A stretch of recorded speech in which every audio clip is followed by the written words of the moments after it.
좋아요, 구독하기는 사랑입니다. 네, 안녕하십니까.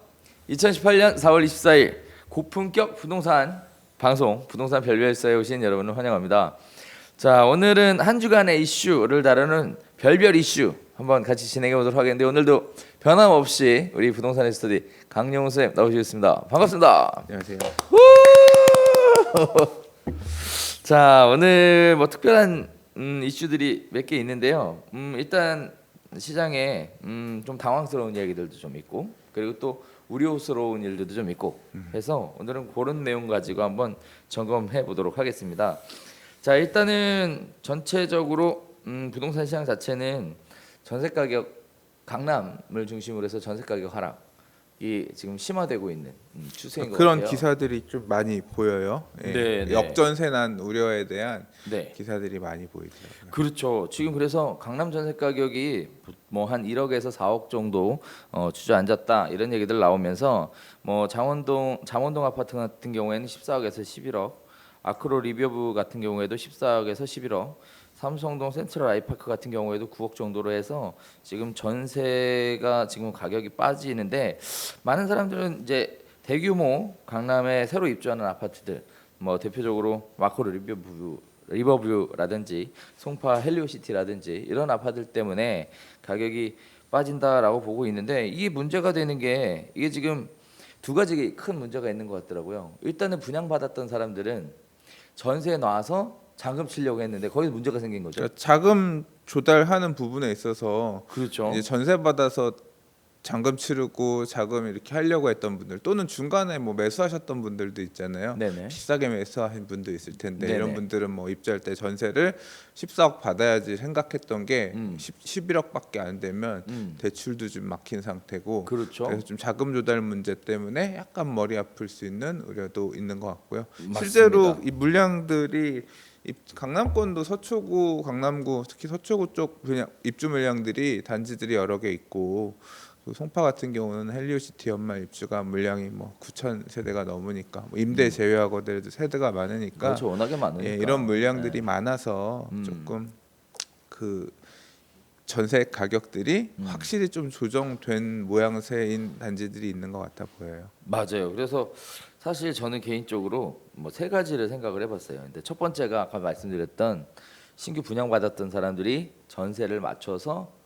잔금을 치려고 했던 계획에 대한 차질. 그다음 두 번째는 전세 재계약 하시는 분들이 있는데, 이제 전세가 가격이 빠지다 보니까, 뭐 예를 들어 이전에 세입자가 9억에 살던데 재계약을 하면서 8억으로 내려가면 1억이라는 문제가 또 생기는 그게 거죠. 진짜 역전세죠. 그렇죠. 네. 왜 적전세. 그러니까 임대인이 보증금을 마련해 갖고 와서 세입자가 나간다고 하면 전세를 새로 놓을 때 네네. 임대 가격을 낮춰야 되니까 돈을 네. 더 마련해야 되고, 또는 재계약을 하더라도 네. 기존의 임차인한테, 이번에는 임대인 임차인한테 돈을 줘야 되는 그런 상황이 생기죠. 그러니까요. 네. 이 역전세는 그다음에 또 세 번째 문제가 있어요.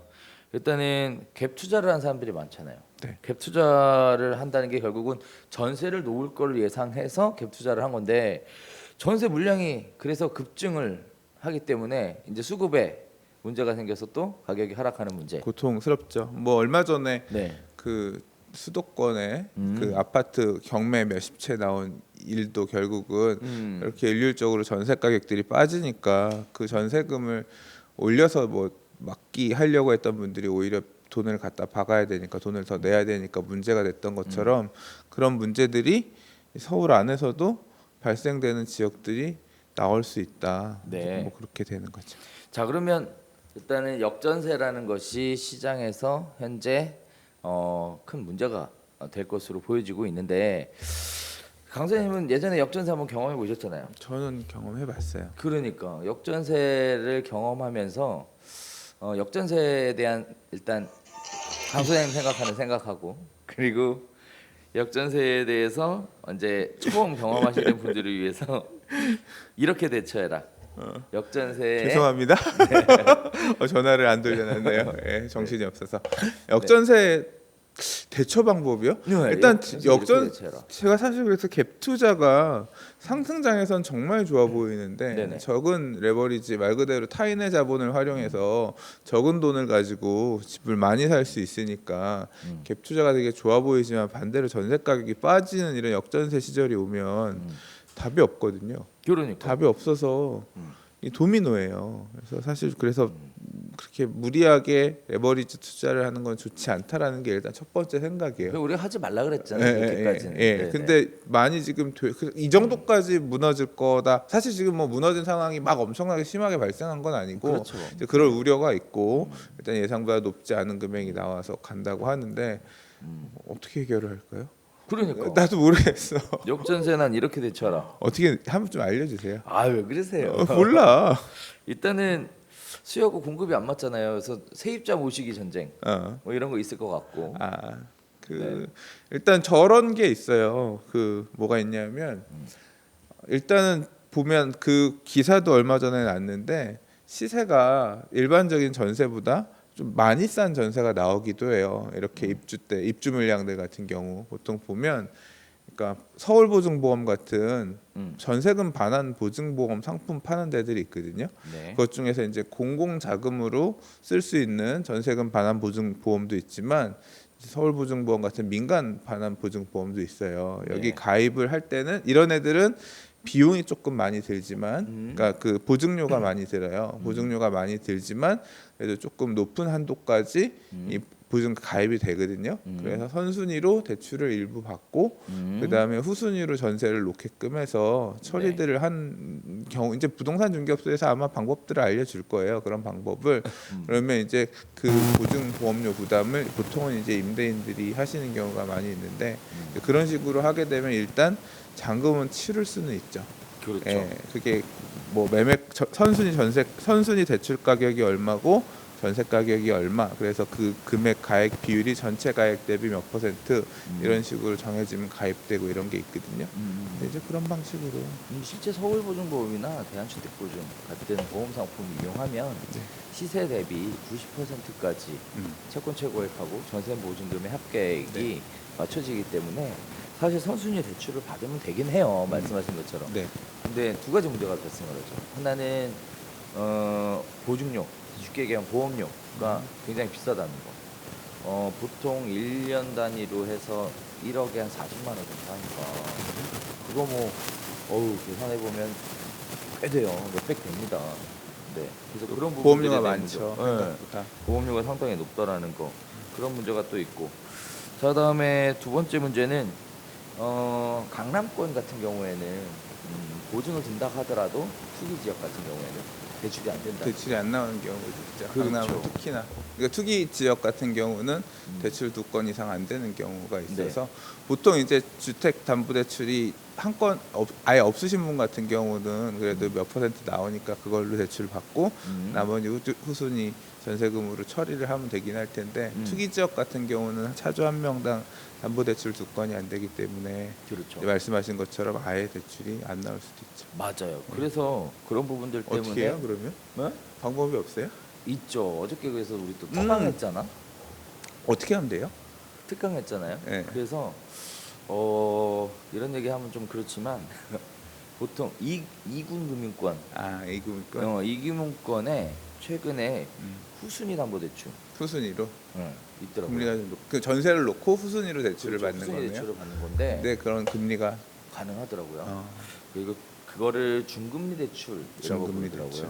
네. 근데 이게 일단 안 된다고 생각을 했었는데 가능하더라고요. 오케이. 네. 그래서 정리를 해보자면 그래요. 아까 선생님 말씀하셨던 대로 여러 가지 방법들이 있는데요. 혹시라도 역전세난 때문에 고통받게 되실 여러분들을 위해 저희가 지금 생각나는 대로 좀 정리를 해보자면 일단 첫 번째는 소장님 말씀하신 대로 보증보험을 이용한 선순위 대출을 먼저 받고 그 다음에 후순위로 전세를 맞춰 놓는 방법이 하나가 존재를 합니다. 네. 자, 다음에 두 번째 방법은 뭐냐면 대출이라는 게 이루어질 경우에는 뭐 전세로 세입자를 맞추는 게 아니라 대출을 받고 월세로 세입자를 맞춰서 이자에 대한 부담을 월세를 받아서 해결하는 방법. 두 번째 방법이 또 존재를 하고요. 자, 근데 문제가 되는 게 뭐냐면 이제 투기 지역 같은 경우에는 대출이 잘 안 된다는 게 문제예요. 비율도 낮고. 자, 그다음에 세 번째 방법은 사업자 대출로 전환시키는 방법이 있습니다. 네, 아직 사업자 대출이 막히지 않은 상황이기 때문에 사업자 대출로 전환시켜서 푸는 방법이 있어요. 임대 사업자를 내서 사업자 대출로 해도 되고 그렇죠. 아니면 그냥 일반적인 사업자. 근데 그거는 또 주택하고는 음. 다르니까 사업자 대출도 하나의 방법일 수는 있다는 얘기는. 그렇죠. 사업자 대출이 아직까지 막히지 않아서 60%까지 대출이 돼요. 아, 네, 그래서 사업자 대출을 이용하는 방법 이렇게 세 가지 방법이 있고요. 자, 그다음에 네 번째 방법은 뭐냐면 아까 말씀드렸다시피 후순위 대출로 해서 이금융권을 이용한 중금리 대출이라는 게 있습니다. 그런 방법을 이용하는 방법 크게 한 네 가지 방법으로 요약해 볼 수 있겠는데요. 아무쪼록 역전세난이 벌어질 것이다라는 게 지금 시장에서 확실하게 예견이 되는 방향으로 흘러가고 있어서 아무래도 갭 투자를 하셨거나 또 분양을 받으셨거나 또는 세입자 재계약으로 인해서 전세 보증금 일부 돌려주셔야 되는 이러한 역전세난에 대비하는 방법이 크게 네 가지 정도 있다라는 거 저희가 기억나는 대로 좀 말씀을 드렸고요. 참고하시면 좋은 팁이 되지 않을까 생각을 합니다.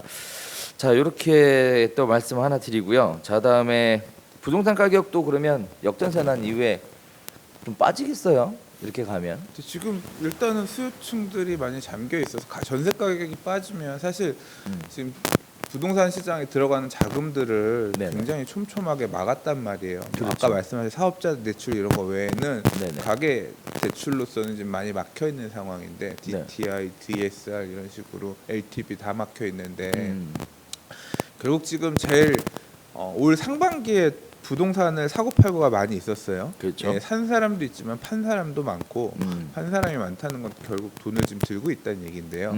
이분들이 집을 살 여력이 있죠. 더 살려고 하는데 일단은 살려면 대출을 활용할 수가 없으니까 자기 그렇죠. 자본 일부 가지고 살 수 있는 물건이 전세 끼고 물건을 사는 게 제일 무난한데 대출 없이 살 수 있으니까. 그렇죠. 근데 전세가 가격이 이렇게 미끄러져 버리면 실투자 금액이 커지죠. 네. 그러면 비싼 물건은 살 수가 없는 거예요.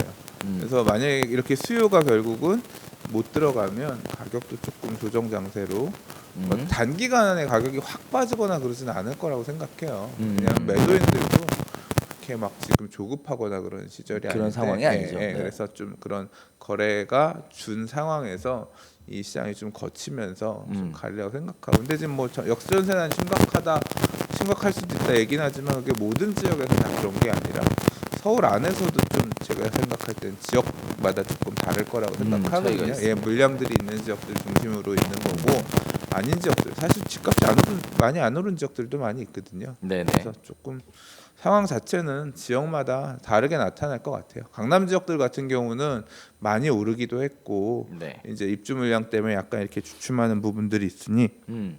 좀 영향을 받을 것도 같고요. 한편으로는 또 올 4월, 7월부터 이제 본격적으로 특히 이제 7월부터 재건축 아파트들 이주들 시작되거든요. 네네. 그러면 입주 물량 외에 한편으로는 멸실도 같이 이루어져요. 그래서 또 다시 이렇게 좀 역전세가 보이는 것 같지만 이제 결국 기존에 거기 살던 수요들이 다시 전세 옮겨 갈아타기 시작하면서 전세 가격이 다시 올라갈 수도 있거든요.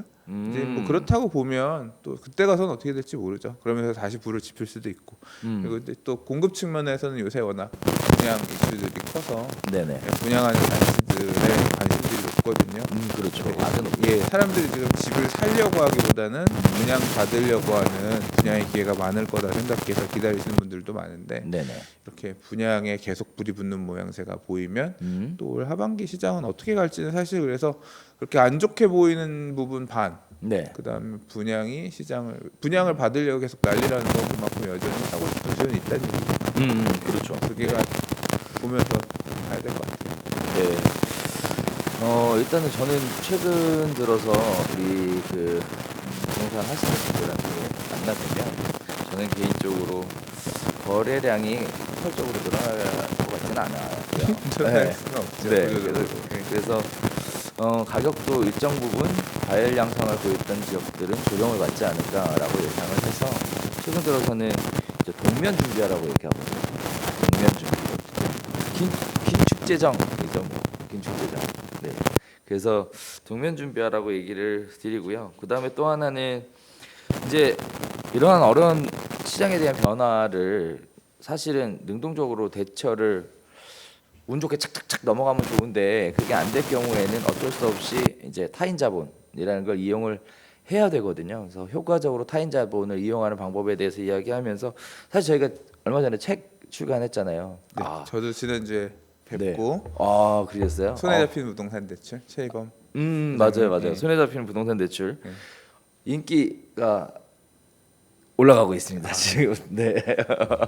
그래서 서점에서 경제경영 쪽으로 지금 랭킹이 팍팍 뛰고 있는데 그래요? 예, 아무래도 이런 쪽 부분에 있어서 많이 좀 영향을 더 받게 되지 않을까라는 생각이 좀 들기는 해요. 어쨌든 자금 경색, 예, 선순환 구조에 대한 어떤 문제가 생기는 것들은 합리적인 대출이라는 방법을 통해서 또 풀어볼 수 있을 것도 같습니다. 아무쪼록 다양한 방법들이 있으니까 본인에게 맞는 가장 좋은 방법들 선택하셔서 이 위기를 잘 한번 극복해 보시기를 바라겠고요. 더 나아가서는 부동산 시장 자체가 우리 강 소장님 얘기하셨던 것처럼 하반기에 이주 수요가 대기하고 있어서 하반기에 이제 전세 물량이 과연 이주 수요를 다 이렇게 받아들이게 되면 이 상황이 역전세난으로 과연 심화돼서 갈 것이냐에 대한 부분은 아직은 퀘스천이라는 거. 그때 가면 또 그때 가서 다른 시장이 열릴 것이다. 열릴 네, 것이다. 네. 네, 이런 말씀 전해드렸습니다. 자, 이제 두 번째 이야기 한번 들어가 볼까요? 자, 강남의 부동산 가격이 이렇다 저렇다라는 얘기를 함과 동시에 흑석동에서 아주 재미있는 도로 경매 사건이 하나 발생을 했는데 이게 뭐 낙찰을 받으신 분 입장에서는 긍정적인 시그널을 생각을 하고 받으신 것 같고 근데 나중에 낙찰을 받고 보니까 왠지 좀 비싸게 샀다는 이런 느낌도 들고 그러니까 어떻게 보세요? 흑석 뉴타운 안에 네, 재개발 구역 이제 이주가 진행되고 있는 재개발 구역 안에 네. 토지가 물건이 나왔어요. 토지. 근데 그 토지가 순수 토지. 예, 네. 집이 있는 토지가 아니라 말 그대로 도로로 사용되고 있는 토지가 두 필지가 경매에 나왔는데 그 경매에 뭐 많은 분들이 입찰을 하셨대요. 네. 근데 그 입찰에서 낙찰받은 금액이 감정평가 받았던 금액의 3배가 넘는 금액에 낙찰이 됐대요. 감정평가 금액의 3배요. 네, 그래서 와 이렇게 높게까지 낙찰되는 걸 보니까 참 이 재개발 구역 안에 이런 쓸모없는 도로 같은 토지들도 굉장히 유용하네. 뭐 이제 이런 관점에서 사실 사람들이 좀 접근하신 것 같고 기사도 이제 그런 눈높이에서 맞춰서 많이들 쓰였더라고요. 네, 이슈화될 만한 얘기는 맞는 것 같아요. 그래서 그 내용을 좀 살펴봤는데 이제 여러 가지 측면이 있거든요. 재개발 구역에서는 토지만 갖고 있어도 아파트 분양 자격을 받을 수가 있구나. 그 조건이 있잖아요, 근데. 그렇죠. 그 조건에 맞으면 네. 그래서 이제 그 조건에 맞는 물건이었으니 말 그대로 선수들이 일반적인 중개 시장 말 그대로 부동산 중개업소를 통해서 거래를 한 게 아니라 네. 경매를 통해서 취득한 거고 또 우리가 보통 경매로 취득한다고 하면 좀 시세보다 싸게 산다 이런 인식이 있잖아요. 있죠. 네, 네. 그래서 와 이건 진짜 선수가 이렇게 가서 받았나 보다 싶어서 이제 그 내용을 조금 살펴보고 네. 이제 현지 중개업소라든가 이런 걸 통해서 좀 내용을 좀 확인을 해봤어요. 저도 궁금해서. 뒷조사를 좀 하셨군요. 네. 그러니까 그 사례에 대해서 이제 경매는 그 매각 사건 번호 있으니까 그렇죠. 사건 번호를 검색을 했더니 재개발 구역에는 한 사람이 갖고 있던 두 개의 토지가 경매에 나온 거고 같이. 경매가 나온 거고 이제 그게 매각이 됐고 근데 그러니까 그걸로 분양 신청도 이전에 하셨대요. 그래서 분양 대상자가 될 수 있는 물건이었나 봐요. 될 수 있는 물건이었던 것 같은데 이제 양수하신 분은 받으면 당연히 분양권이 있다 생각했으니까 하신 건데 둘 다 받아야 되거든요. 하나만 받으면 안 돼요. 근데 두 개 다 받았어요. 그래서 이제 분양 자격은 유지할 수 있게끔 된 것 같아요. 근데 이제 문제는 받는 금액이 문제인데 하나라도 못 받으면 안 되니까 두 개를 다 쓰면서 가격을 합쳐서 한 6억 1,800 정도 쓰셨어요. 그러니까 납부해야 될 6억 금액이 6억 1,800인데 이제 이게 평가 335% 정도 선에 입찰을 하기는 했지만 실제로 이게 이제 그 335%라고 하는 경매를 하기 위해서 법원에서 감정 평가를 한 거고요. 이제 재개발 조합에서는 보통 이제 조합원에 대한 종전자산 평가라 그래서 이제 권리가액 선정해 주는 게 있거든요. 나왔나요, 그게? 그거는 이제 벌써 나왔죠. 그 금액은 훨씬 적은 거예요. 실제로 한 1억 1천 몇백만 원 뭐 이 정도 나왔다고 하더라고요. 음. 그러니까 계산을 해보니까 이분은 이 아파트 조합원 입주권을 받기 위해서 한 거의 5억 돈 정도 되는 프리미엄을 얹고 산 셈이 되죠. 프리미엄만 5억. 예, 그러니까 대단하네요. 매수하고 봤더니 네. 프리미엄은 5억 정도 준 셈이 된 것 같은데. 네. 그래서 그럼 이 주변에 지금 다른 조합원 물건들의 프리미엄 시세가 얼마인가 싶어서 봤더니 네. 예, 뭐 훨씬 저렴한 수준인 거예요. 5억 원까지도 안 되는 거예요. 그러니까 오히려 경매로 받기는 받았지만 좀 사는 것만 못했다. 다른 사람들을 꺾고 받긴 받았지만 사는 것만 못한 거 아니냐. 승자의 저주가 아니냐.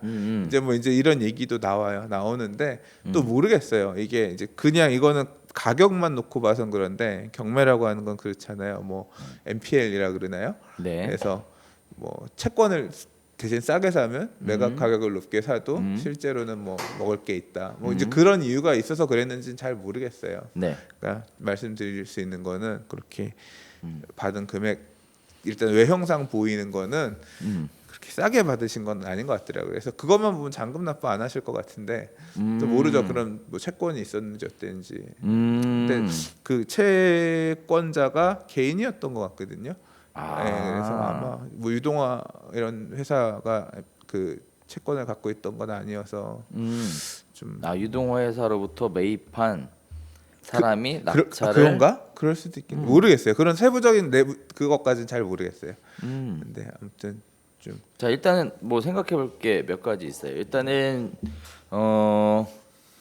재개발 아파트에 경매든 투자를 할 때 주의할 몇 가지들이 있죠. 일단 첫 번째가 이제 분양 자격에 관련된 부분인데 지금 이 사건 같은 경우에는 두 개의 필지가 동시에 경매에 나왔다는 거, 그리고 전 소유자가 분양 신청을 했다는 거, 그리고 경매 낙찰을 통해서 두 개의 필지를 동시에 다 낙찰을 받았다는 거, 이 세 가지 조건 때문에 결국은 아파트 입주권이 있다라고 판단되는 거죠. 이게 첫 번째. 양수한 방법이 경매일 뿐이지. 그렇죠. 예, 온전히 취득했으니까. 자, 그다음에 두 번째 이야기는 우리가 이제 감정평가 금액이 실제 공표가 된 거냐, 아니면 예상 감정평가 금액이라는 걸 산출해서 접근할 거냐에 대한 기준에 대한 문제인데, 일단은 감정평가 금액이 이미 나와 있는 지역이란 말이에요. 거기에다가 감정평가 금액의 3배 가까이 되는 금액을 지불했다. 요거는 한번 따져볼 필요가 있는 게, 보통 감정평가 금액이 나오지 않은 상황에서는 공시지가 기준으로 해서 뭐 3배를 계산한다든지 하는 이런 약식 감정이라는 방식들을 종종 사용하는데요. 그런 걸로 볼 때 이게 지금 기준이 뭐 착각한 건 아닌가라는, 그러니까 살짝 재개발을 잘 알고 투자하셨을 것 같은데 왜 네네. 그러니까 이렇게 높게 썼다라고 하는 아까 말씀드린 그런 이유가 네. 아닌가. 네네네. 그런 부분도 사실 배제할 수가 없는 것 같아요. 그렇죠. 네. 그래서 이제 그런 부분들에 대해서는 과연 낙찰 받으신 분이 어떠한 판단을 했을까에 대한 의구심이 좀 드는 부분들입니다. 거기에 따라서 이제 아까 강 선생님이 제기하셨던 MPL로 채권을 갖고 있던 사람이 본인의 채권을 그대로 유지하기 위해서 그 금액대로 인수한 건 아니냐라는 건데, 이거는 제가 사건을 보지 않았기 때문에 뭐라고 말씀드리기는 어렵고 네. 어쨌든 충분히 가능성이 있는 이야기이긴 해요. 자, 그다음에 또 마지막으로 세 번째는 프리미엄에 대해서 판정을 할 때는 이제 아무래도 프리미엄이 싼 게 좋지만 실투자 금액이 얼마냐에 따라 또 그렇죠. 프리미엄 차이가 발생을 하죠. 네. 이 물건 같은 경우에는 실투자 금액이 어찌 됐든 간에 한 6억 정도 지금 되는 걸로 이렇게 보여지고 있는데요. 흑석동의 실투자 금액 6억 정도 하는 것이 프리미엄이 3억 1천에서 3억 5천 정도 하는 걸로. 피가 지금 한 4억 정도 한대요. 3억 7천에 4억 정도 하는데 물건이 무거운 물건들은 뭐 3억대 초중반까지도 있나 봐요. 그러니까 초투가 큰 물건은. 근데 이건 도로기 때문에 일단 기본적으로 원래 대출은 안 나오거든요. 근데 이주비는 수령을 했는지 안 했는지 모르겠어요. 네네. 이제 그거에 따라서 이주비 받을 수 있고 없고 이런 문제도 있거든요. 그렇죠. 예, 그러니까 맞습니다. 초투가 딱 봐도 6억 얼마면 그렇게 적은 금액은 아닌 건데. 그래서 어떤 생각인지는 잘 모르겠어요. 이 경매건에 대해서 판단 내부적인 건 좀 봐야 더 알 수 있을 것 같습니다. 네. 네. 자, 그래서 마지막 세 번째는 실투자 금액에 따라서 프리미엄은 차이가 발생한다. 그래서 네. 실투자 금액이 작으면 프리미엄이 높고, 예. 실투자 금액이 큰 무거운 물건 같은 경우에는 상대적으로 프리미엄이 낮고. 자, 이런 세 가지 부분에 대해서 확인해 가면서 재개발에 투자를 해야 한다는 거 참고하셨으면 좋겠고요. 아무쪼록 의외긴 의외네요. 네, 시세보다 더 비싼 그래서 프리미엄을 아주 기가 막힌 멋진 어떤 낙찰 사례였으면 아주 흥미로웠을 텐데 일단 그 채권 부분만 빼면 그게 아니라고 하면 비싸게 받아서 매각 낙찰 납부 잔금 납부 안 하실 것 같고 맞다라고 하면 야 기가 막히다인 거고 그러네요. 이 응찰이 28분이셨는데 28분 중에 차순위가 과연 얼마를 썼는지가 참 궁금하네요. 그렇죠. 네. 이등가에 궁금하긴 해요. 그렇죠. 예. 네. 그러면 여러 가지 예상해 볼 수 있는 몇 가지들이 있는데 아무튼 현재까지 알려진 정보로는 여기까지 네. 말씀드리도록 하겠습니다. 자, 이번에 세 번째는 강남 재건축이 심상치 않습니다. 지금 부담금에 그렇죠. 대해서 이제 사실 4월달, 5월달에 굉장히 네. 시끄러워질 만한 이슈인 것 같습니다. 그렇죠. 거기다가 초과이익 환수가 위헌 소송 각하됐습니다. 네. 거기에 따라서 지금 강남권 재건축 들썩들썩한데요. 뭐 일단은 거기다 더 나가서는 부담금 부과를 하겠다. 예상 부담금을 부과하겠. 고지서를 참 발부하겠다. 뭐 이런 얘기들 나오고 있어서 벌써 시장에서는 발빠르게 시장 조정에 들어간 것 같습니다. 일단 재건축 네. 얘기가 안 들린지 언론에서 많이 안 들린지 오래됐잖아요. 꽤 됐죠. 예, 그러니까 네. 일단 안전진단 강화 얘기 나오고 나서 초기 단계 재건축은 쭉 들어갔고 네. 그다음에 투기가지고 지정되고 나서 조합원 지위 금지 규정이 생기면서 사실 거래가 막히니까 좀 이슈화되는 부분도 좀 그렇고 작년에 재초안 피하려고 사업이 막 몰아쳤던 메이저한 재건축 단지들이 어느 정도 다 한풀 꺾였기 때문에 이제 그 인가 관리처분 인가 결과만 나오면 되고 2주 단계이기 때문에 네네. 사실 이슈는 좀 한풀 수그러들었어요. 뭐 있긴 있는데 사실 드러나지 않는 것도 있고 예를 들어 뭐 반포 1단지 3주 같은 경우는 이번에 현대산업개발로 시공사 선정 3번 유찰되고서 그냥 수의계약해서 했거든요. 이제 이런 기사들도 생각보다 이렇게 많이 드러나지는 않고 이슈가 안 되고 예, 있네요. 그냥 좀 주춤한 건데 지금 말씀하신 그 첫 번째 얘기는 제초안 부담금 같은 경우는 일단 원래 이제 유예가 끝났기 때문에 올해 1월부터 진행을 해야 되는데 네. 사업 시행 인가 받은 재건축 단지 같은 경우는 이제 부담금 통보를 구청에서 해야 되나 봐요. 그래서 이게 원래는 사업 시행 인가 나고부터 한 3개월 이내에 예상되는 재건축 부담금을 납부할 수 있는 서류들을 구청에서 이제 제시해서 해야 되는데 이게 올해 1월부터 이제 작년까지 유예였고 끝났으니까 이미 과거에 사업 시행인가를 받은 강남권에 있는 그러니까 강남권역이 아니라 이 재건축 아파트 투기과열지구의 재건축 아파트들은 네. 자료를 보내야 돼요. 3월까지 보내야 되는 거죠. 그럼 3월까지 받으면 그 자료를 받아서 적어도 구청에서 계산을 해보고 한 달 뭐 정해진 기한 안에 당신네 재건축 부담금이 이 정도입니다라고 통지서를 보내줘야 되거든요. 그게 부담금 고지서군요. 예, 그게 대략 한 5월 정도, 5월 초에 나올 것이다. 그래서 제일 우선적으로 예상되는 게 뭐 어디 아파트다 이렇게 계속 언론에 얘기되고 있었는데 네. 어디까지 뭐 실제 구청에서 업무 진행을 하고 있는지는 모르겠어요. 근데 아무튼 그게 4월 말 또는 5월 초 중순 정도에 나오기 시작하면 그 부담금 고지서가 나오면 그게 큰 이슈가 될 것 같고요. 그게 첫 번째고요. 두 번째는 재건축 위헌 초과이익 환수제가 위헌이다, 위헌 소지가 있다라고 해서 위헌 소송들을 여러 재건축 아파트 조합들이 이제 뭉쳐가지고 냈는데 이제 헌법소원 간게 각하됐다고 하더라고요. 각하됐대요. 예, 이유는 뭐냐면 네. 이렇게 이게 위헌이에요라고 니들이 했지만 실제로 부담금 안 내지 않았냐. 그러니까 따져볼 것도 아니다 지금은. 그래서 나중에 내고 나서 그때 와서 낸 게 억울해요. 위헌이다 얘기하세요. 그럼 그때 고민해 볼게요. 이런 식으로 각하를 했대요. 그리고 이게 과거에 가락시형 아파트가 2006년인가 네. 이제 위헌 소송 냈던 적이 있는데 네네. 그때도 또 이런 형태로 답변이 왔어서 그때랑 똑같이 판박이처럼 네네.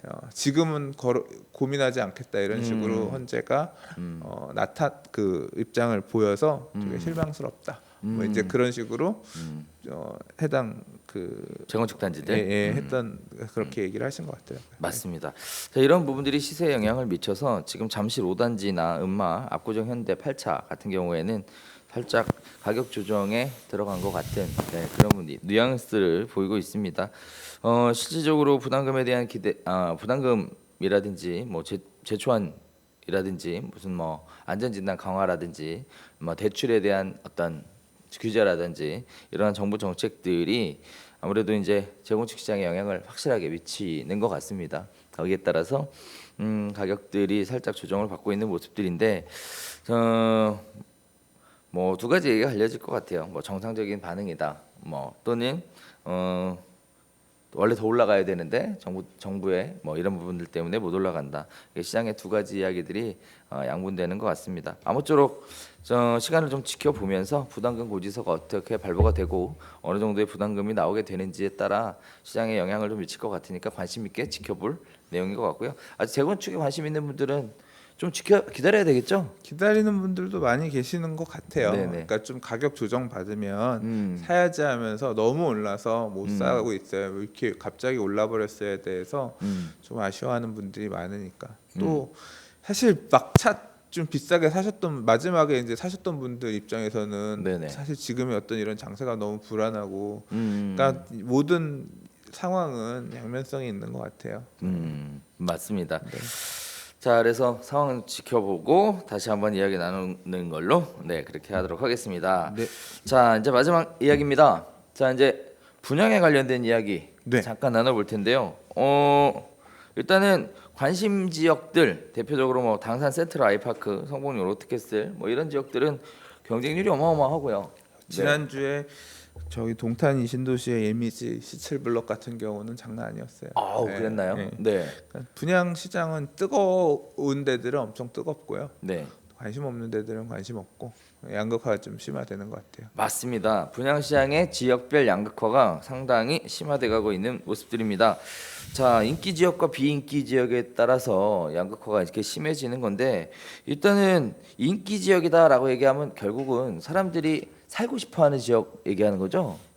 그런 부분도 있지만요. 네네. 제가 볼 땐 그거 같아요. 뭐요? 주변 시세에 비해서 음. 분양가가 싸게 나오는 지역들은 싸게 났다. 그냥 딱 봐도 야 이거 당첨만 되면 로또다. 그냥 싸게 내가 먹네. 이제 그렇게 생각한 지역들 중심으로 좀 청약들이 많이 붙는 것 같아요.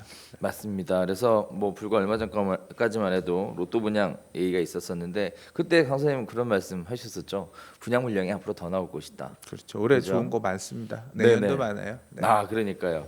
자, 그래서 좋은 물량들이 앞으로 많이 남아 있으니까 뭐 분양 시장 너무 뜨거울 때 들어가는 것보다는 숨 고르게 하시고 접근하시는 것도 크게 나쁜 선택은 아닌 것 같아요. 받을 수 있으면 제일 좋은 걸 받아야죠. 뜨거울 때 제일 좋은 거. 네. 좋은 게 계속 나오는 거 아니에요? 계속 나오기는 하는데 항상 그렇잖아요. 내가 원하는 지역에 나와야 되는데 예를 들자면 앞으로 나는 서초동 쪽에서 받고 싶다.